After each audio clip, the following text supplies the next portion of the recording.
ಕಾಂಗ್ರೆಸ್ ಪಕ್ಷದ ಯುವ ನಾಯಕರಾದ ಡಿ.ಎನ್. ನಟರಾಜ್ರವರು ಯಳಂದೂರು ತಾಲೂಕಿನ ವಡ್ಡಗೆರೆ ಗ್ರಾಮದ ಬಳಿ ನಟರಾಜ್ರವರ ಮಗನ ಹುಟ್ಟು ಹಬ್ಬದ ಅಂಗವಾಗಿ ಕಾರ್ಯಕರ್ತರು, ಬೆಂಬಲಿಗರು, ಜನಪ್ರತಿನಿಧಿಗಳು, ಹಿತೈಷಿಗಳಿಗೆ ಆಹ್ವಾನ ನೀಡಿ ಔತಣಕ್ಕೂ ಏರ್ಪಡಿಸಿದರು. ನಂತರ ಮಾತನಾಡಿದ ಯಳಂದೂರು ತಾಲೂಕು ಪಂಚಾಯ್ತಿ ಸ್ಥಾಯಿ ಸಮಿತಿ ಅಧ್ಯಕ್ಷರಾದ ನಾಗರಾಜ್ರವರು, ಬಡತನದಿಂದ ಬೆಳೆದು ಬಂದವರಿಗೆ ಬಡವರ ಕಷ್ಟ ಅರಿವಾಗುವುದು.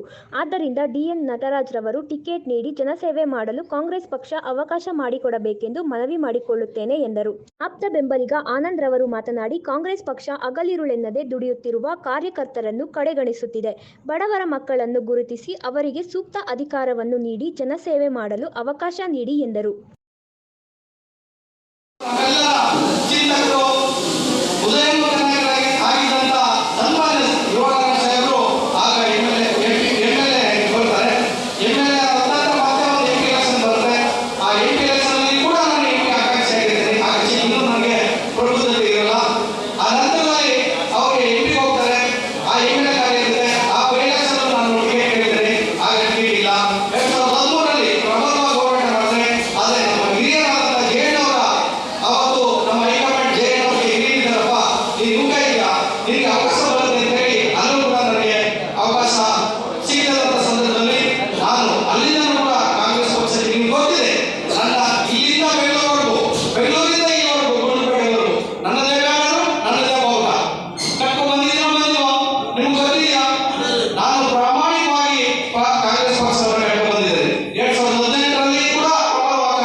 ಮಹಿಳೆಯರ ಪ್ರತಿನಿಧಿಯಾಗಿ ಚಾಮರಾಜನಗರ ಲೋಕಸಭಾ ಕ್ಷೇತ್ರದ ಪ್ರಗತಿಗೆ ಪೂರ್ವವಾಗಿ ಸರ್ವತೋಮುಖ ಅಭಿವೃದ್ಧಿಯಾಗಿ ನಾನು ಬಡವ ಮಗ, ನನಗೆ ಯಾವುದೇ ರಾಜಕೀಯ ಇದೆಯಲ್ಲ, ಇಲ್ಲ ಯಾರು ನನ್ನ ತಂದೆ ತಾಯಿ ಕೂಡ ಯಾರು ರಾಜಕೀಯ ಇಲ್ಲ, ಅದಕ್ಕೆ ನಾನು ಒಪ್ಪಿಸಿದ್ದೇನೆ ಅಂತ ಒಬ್ಬ ಯುವಕರಿಗೆ ಇವತ್ತು ಟಿಕೆಟ್ ನೀಡಿದ್ರೆ ಚಾಮರಾಜನಗರದಲ್ಲಿ ಒಂದು ಇತಿಹಾಸ ಕ್ರಿಯೇಟ್ ಆಗುತ್ತೆ.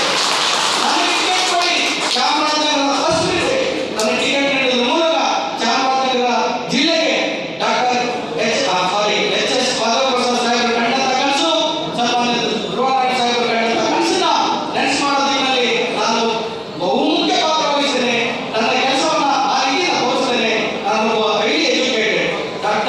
ಡಿ.ಎನ್. ನಟರಾಜ್ ಅಂತ ಹೇಳಿ ತುಂಬಾ ಓದ್ಕೊಂಡಿದ್ದೀನಿ. ನಾನು ಒಬ್ಬ ಪ್ರೊಫೆಸರ್ ಆಗಿರೋದಾಗಿತ್ತು, ಒಂದು ಕಾಲೇಜ್ ನಡೆಸಿದ್ದೆ. ಸುಮಾರು 153 ವಿದ್ಯಾರ್ಥಿಗಳನ್ನ ನನ್ನ ಪಾಕೆಟ್ ಇಂದ ಓದಿಸಿದ್ದೀನಿ, ಬಿ.ಎಡ್ ಮಾಡಿಸಿದ್ದೀನಿ. ಕೂಲಿ ಕೆಲಸ ಮಾಡ್ತಿದ್ದವರು ಎಳ್ಕೊಂಡ್ಬಂದು ನನ್ನ ಊರಲ್ಲಿ ಎಲ್ಲೆಲ್ಲಿ ಏನೇನು ನಮ್ಮ ಜನಾಂಗದ ಎಲ್ಲ ಜನಾಂಗದ ನಾಯಕರು, ಗುರುಗಳು, ಲಿಂಗಾಯತರು, ಒಕ್ಕಲರು ಜಾತಿ ಮುಖ ನೋಡಿದೆ. ನಾನು ನಡೆಸಿದ್ದಂತ ಕಾಲೇಜಲ್ಲಿ ಪ್ರತಿ ವರ್ಷ 5 ಜನ 5 ರಿಂದ 10 ಜನಕ್ಕೆ ಫ್ರೀ ಬಿ.ಎಡ್ ಕೊಟ್ಟು ಓದಿಸಿದ್ದೇನೆ. ಆದರೆ ದುರದೃಷ್ಟವಶಾತ್ ಅವತ್ತು ನನ್ನ ಎಲ್ಲ ಸೇವೆಗಳು ಕಾಲೇಜು ಹಿನ್ನಡೆಯಕ್ಕೆ ಸಾಧ್ಯ ಆಯಿತು. ಕಾಲೇಜಿನ ಬೇರೆ ಕೊಟ್ಟು ಇವತ್ತು ಪೆಟ್ರೋಲ್ ಬಂಕ್ ಮಾಡಿಕೊಂಡು ನಾನು ಆರಾಮಾಗಿದ್ದೇನೆ. ಇವತ್ತು ಪೆಟ್ರೋಲ್ ಬಂಕ್ ಇಲ್ಲ ಅಂದ್ರೆ ನನ್ನ ಜೀವನನೇ ಅಸ್ತವ್ಯಸ್ತ ಆಗಿತ್ತು. ಇಂದುವರೆಗೂ ರಾಜಕಾರಣದಲ್ಲಿ ಏನು ಅಪೇಕ್ಷೆ ಇದೆ ರಾಜಕಾರಣ ಮಾಡ್ಕೊಂಡು ಬಂದಿದ್ದೇನೆ.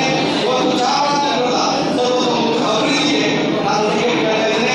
ನನಗೆ ನೀವೆಲ್ಲ ಸಹಕಾರ ಮಾಡಿದ್ರೆ ಮುಂದೊಂದಿನ ನಿಮ್ಮೆಲ್ಲರ ಅಮೂಲ್ಯವಾದ ಮತಗಳಿಗೆ ಗೌರವ ಕೊಡುವಂತ ಕೆಲಸವನ್ನು ಮಾಡಿ ನಿಮ್ಮ ಹೆಸರನ್ನ ರಾಷ್ಟ್ರಮಟ್ಟದಲ್ಲಿ ಪರಿಚಯಿಸುವಂತ ಕೆಲಸವನ್ನು ಮಾಡ್ತೇನೆ. ನೀವು ನಾನು ಒಬ್ಬ ಬಡವ ಮಗ, ಬಡ ಕುಟುಂಬದಲ್ಲಿ ಬೆಳೆದ ಮಗ, ನನಗೆ ಅವಕಾಶ ನೀಡಿ ನಿಮ್ಮೆಲ್ಲರ ಆಸ್ತಿಯನ್ನು ನಾನು ಕಾಪಾಡ್ತೇನೆ.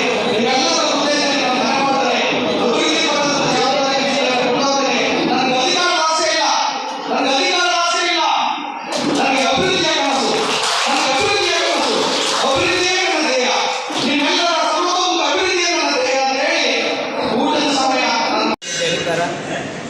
ಸನ್ಮಾನ್ಯ ದಿವಂಗತ ಶ್ರೀ ಧ್ರುವಣ್ಣನವರು ಕಾಲ ಆದ ನಂತರ ಮತ್ತೊಮ್ಮೆ ಇನ್ನೊಬ್ಬರು ಸ್ಥಾನ ತುಂಬುವಂಥ ವ್ಯಕ್ತಿ ಹುಡುಕಾಟದಲ್ಲಿದ್ದಾಗ ನಮ್ಮೆಲ್ಲರ ಅಚ್ಚುಮೆಚ್ಚಿನ ರೀತಿಯ ಜನನಾಯಕರಾದ ಸಾಮಾನ್ಯ ಕುಟುಂಬದಿಂದ ಬಂದಂಥ ಡಿ.ಎನ್. ನಟರಾಜ್ ಅವರು ನಮಗೆ ಆ ಸ್ಥಾನವನ್ನು ತುಂಬ್ತಾರೆ ಅಂತ ಎಲ್ಲ ಒಂದು ಆಶಾಭಾವನೆ ಮೂಡಿತು. ಆಗ ಅವ್ರನ್ನ ನಾವು ಕರೆದು ಎಲ್ಲರೂ ಒಂದು ಕಡೆ ಜನ ಸೇರಿಸಿ ಅವ್ರ ಹತ್ರ ಮಾತಾಡಿ ಈ ಬಾರಿ 2024ನೇ ಲೋಕಸಭಾ ಚುನಾವಣೆಯಲ್ಲಿ ಅವರಿಗೆ ಕಾಂಗ್ರೆಸ್ ಪಕ್ಷದಿಂದ ಟಿಕೆಟ್ ಕೊಡದೆ ಆದರೆ ನಾವೆಲ್ಲ ಯುವಕರ ಕಣ್ಮಣಿಯಾಗಿರುವ ಡಿ ಎನ್ ನಟರಾಜ್ ಅವ್ರನ್ನ ಗೆಲ್ಲಿಸುವಂಥ ದಿಕ್ಕಿನಲ್ಲಿ ನಾವೆಲ್ಲ ಕೆಲಸ ಮಾಡ್ತೀವಿ.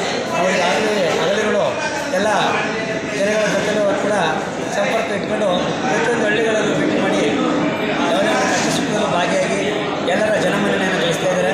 ಅವರು ಸುಮಾರು 25 ವರ್ಷಗಳಿಂದಲೂ ಕೂಡ ಈ ಭಾಗದಲ್ಲಿ ಕೆಲಸಗಳನ್ನು ಮಾಡ್ಕೊಂಡು ಓಡಾಡ್ತಾ ಇದ್ದಾರೆ.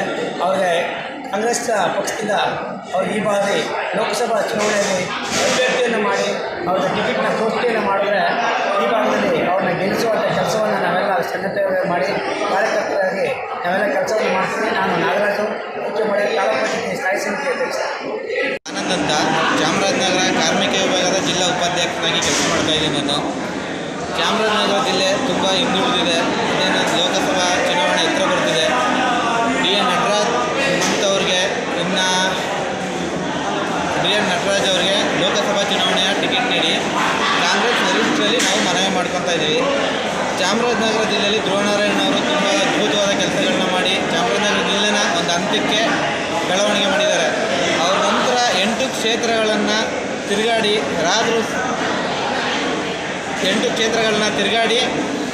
ಓಡಾಡ್ಕೊಂಡು ಮಾಡಬೇಕು ಕೆಲಸನ ಅಂತಂದರೆ ಡಿ ಎನ್ ನಟರಾಜಣ್ಣ ಅವರಿಗೆ ಟಿಕೆಟ್ ಕೊಡಬೇಕು ಅಂತ ವರಿಷ್ಠರಲ್ಲಿ ಮನವಿ ಮಾಡ್ತೀವಿ.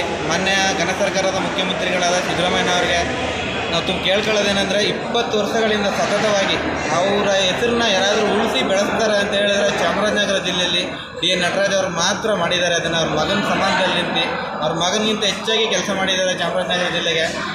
ಸನ್ಮಾನ್ಯ ಮುಖ್ಯಮಂತ್ರಿಗಳ ಹೆಸರನ್ನ ಉಳಿಸಿ ಬೆಳೆಸೋಂಥ ಯಾರಾದರೂ ಏಕೈಕ ವ್ಯಕ್ತಿ ಇದ್ದರೆ ಅದು ಡಿ ಎನ್ ನಟರಾಜ್ ಅವರು ಮಾತ್ರ. ದಯಮಾಡಿ DK ಶಿವಕುಮಾರ್ ಸಾಹೇಬರಲ್ಲಿ, ಸಿದ್ದರಾಮಯ್ಯ ಸಾಹೇಬರಲ್ಲಿ ಜನಬೆಂಬಲ ಯಾರಿಗಿದೆ ನೋಡಿ. ಬೇಸ್ಮೆಂಟ್ ಏನಿದೆ, ಯಾರ್ದೋ ಮಾತು ಕೇಳಿ MLAಗಳು ಅಥವಾ ಇನ್ಯಾರೋ ಇರ್ಬೋದು, ಎಲ್ಲರೂ ಸಪೋರ್ಟು ಮಾಡ್ತಾಯಿದ್ದಾರೆ. ಈ ಸರಿ 20 ವರ್ಷಗಳಿಂದ ಚಾಮರಾಜನಗರ ಜಿಲ್ಲೆಗೆ ತುಂಬ ಅತಿ ಹೆಚ್ಚು ಕಾಂಗ್ರೆಸ್ ಪಕ್ಷನ ಸದೃಢಗೊಳಿಸಿದ್ದಾರೆ. ತಳಮಟ್ಟದಿಂದ ಕೆಲಸ ಮಾಡಿದ್ದಾರೆ. ಇದೊಂದು ಅವಕಾಶ, ದಯಮಾಡಿ ತಾವು ಟಿಕೆಟ್ ನೀಡಿ ಆಶೀರ್ವಾದ ಮಾಡಬೇಕು ಅವ್ರಿಗೆ. ಇದೊಂದು ಅವಕಾಶ ಇದೆ. ಜನಾಭಿಪ್ರಾಯ ಏನಿದೆ ಅದನ್ನು ತಿಳ್ಕೊಂಡು ಜನಗಳು ಏನು ಹೇಳ್ತಾರೆ, ಏನು ಇಲ್ಲಿ ನಡೀತಾ ಇದೆ ಚಾಮರಾಜನಗರ ಜಿಲ್ಲೆಯಲ್ಲಿ ವಾತಾವರಣ, ಅದನ್ನು ನೋಡ್ಕೊಂಡು ಟಿಕೆಟ್ನ ಇಶ್ಯೂ ಮಾಡಿ. ಯಾರ್ದೋ ಮಾತು ಕೇಳಿ ಯಾರಿಗೋ ಕೊಡೋದು, ಈಗ ದುಡ್ಡಿದವ್ರಿಗೆ ಕೊಡೋದಾದರೆ ಯಾರು ಮುಖ್ಯಮಂತ್ರಿಗಳಾಗ್ತಾರಿಲ್ಲ, ಮಿನಿಸ್ಟ್ರ್ ಆಗ್ತಾರಿಲ್ಲ. ಸಂಘಟನೆ ಮಾಡಿ ಎಲ್ಲ ಬಂದಿದ್ದಾರೆ. ಈಗ ಮಿನಿಸ್ಟ್ರು ಮಕ್ಕಳಿಗೆ MLA ಮಕ್ಕಳಿಗೆ ಅವರೇ ಬೆಳವಣಿಗೆ ಆಗಿಬಿಟ್ರೆ ಸಾಮಾನ್ಯ ಕಾರ್ಯಕರ್ತರು ಏನು ಮಾಡಬೇಕು ಇಲ್ಲಿ ಚಾಮರಾಜನಗರ ಜಿಲ್ಲೆಯಲ್ಲಿ?